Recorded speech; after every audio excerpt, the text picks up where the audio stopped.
The story of the long struggle between America and Afghanistan begins long before the attacks that shook the world in 2001. To understand how the war on terror unfolded, you have to go back to the late 1970s, when Afghanistan was already caught in a storm of rivalries, ideology, and foreign interference. The Soviet Union sent its forces into Afghanistan in 1979, trying to prop up a friendly government. The United States, locked in a Cold War contest with Moscow, saw an opportunity.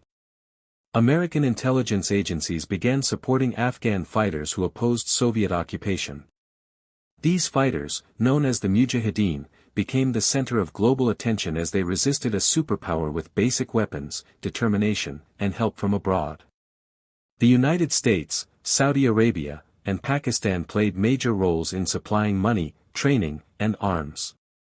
As the conflict dragged on, Afghanistan turned into a battlefield where ideology and geopolitics collided. The Soviet occupation caused widespread destruction, and millions of Afghans fled to neighboring countries.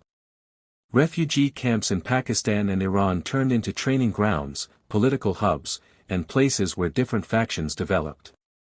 Once the Soviet Union withdrew in 1989, Afghanistan did not find peace. Instead, it fell into chaos as the Mujahideen factions fought each other for control. Civil war destroyed whatever fragile structure remained. In the middle of this breakdown, a new force emerged, one that promised order, justice, and strict religious rule. This group called itself the Taliban. The Taliban rose mostly from Afghan refugee students and religious seminaries in Pakistan. Their message was simple. They said they would end corruption, bring security, and enforce a strict version of Islamic law. Many Afghans, tired of chaos and violence, welcomed them. By 1996, the Taliban controlled Kabul and most of the country. But their rule came with harsh restrictions, especially on women. They also gave sanctuary to four. As the second decade of the conflict unfolded, the war in Afghanistan settled into a rhythm that frustrated both sides. American forces and their NATO partners continued patrols, air operations, and training missions, while the Taliban used hit-and-run tactics, roadside bombs, and targeted attacks.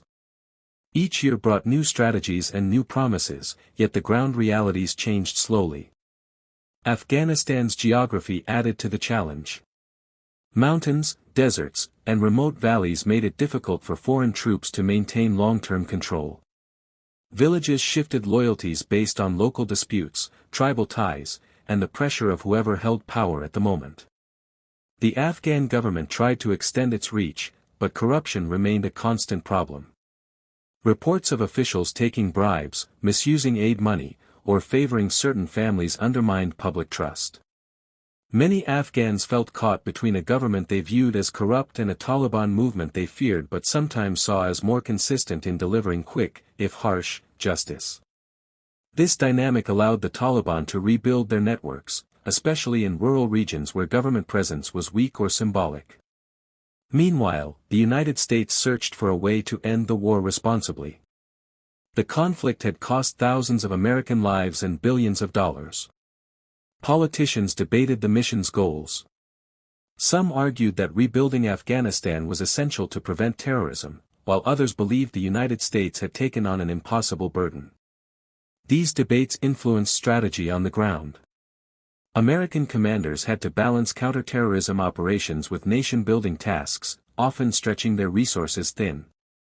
On the Afghan side, the National Army and police struggled with morale. High casualty rates discouraged recruits. Many soldiers came from poor families and joined for income rather than ideology. When wages were delayed or living conditions were bad, desertions increased.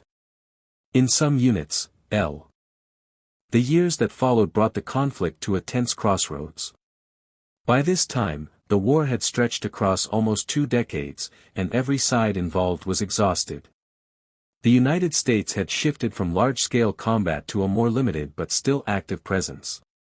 Afghan forces carried most of the burden on the ground, but they faced serious gaps in equipment, intelligence, and coordination. The Taliban, meanwhile, had gained confidence.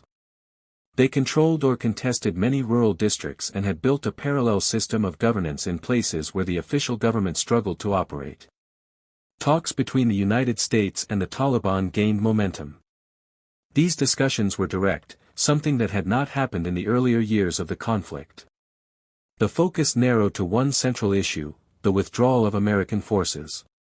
The Taliban believed that without foreign troops, they could negotiate from a position of strength inside Afghanistan. The United States wanted guarantees that Afghan soil would not again be used to plan attacks against its citizens. The Afghan government, however, found itself in an uncertain position. They were not fully included in the talks, which created tension and mistrust. As negotiations moved forward, violence continued. Major cities like Kabul faced bombings that targeted public spaces, government buildings, and military convoys. The attack sent a message that the Taliban could strike anywhere. In rural provinces, government outposts were overrun, and supply routes were disrupted. Afghan soldiers and police suffered heavy losses, often fighting with limited support. Many families in Afghanistan had members serving in the security forces, and each funeral added to the sense of exhaustion. The United States reduced its troop levels as part of its plan to wind down the war. Afghan forces took over more responsibilities, but their challenges grew. Logistical systems were weak, leaving some units short on ammunition or fuel. With the American withdrawal complete and the Taliban back in control, Afghanistan entered a new and uncertain phase. The guns had quieted in many places, but the war's legacy remained everywhere. Cities bore the marks of bombings, rural districts carried the weight of old grievances, and families struggled with the loss of loved ones from every side. The shift in power happened quickly, and the world watched closely to see how the new rulers would shape the country's path. The Taliban leadership tried to present a different image from their previous rule. They held press conferences, promised amnesty, and assured the world that they would not allow Afghan territory to be used by international terrorist groups. They said girls would be allowed to study within the limits of their interpretation of religion. But these statements were tested immediately by reality on the ground. In some areas, local commanders followed the central leadership's tone, while in others, strict rules returned fast. Schools for girls were closed in several provinces. Women were told to stay home until new systems were arranged. Many Afghans feared that the past was repeating itself.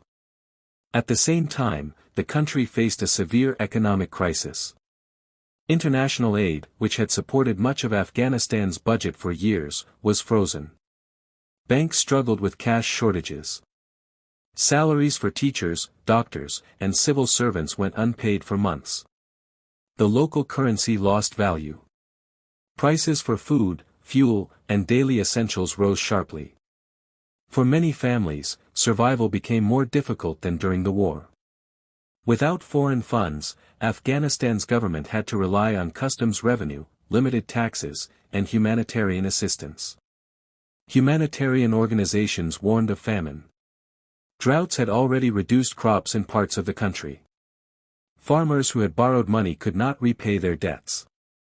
Families sold household items to buy bread. Camps for displaced people grew around major cities. These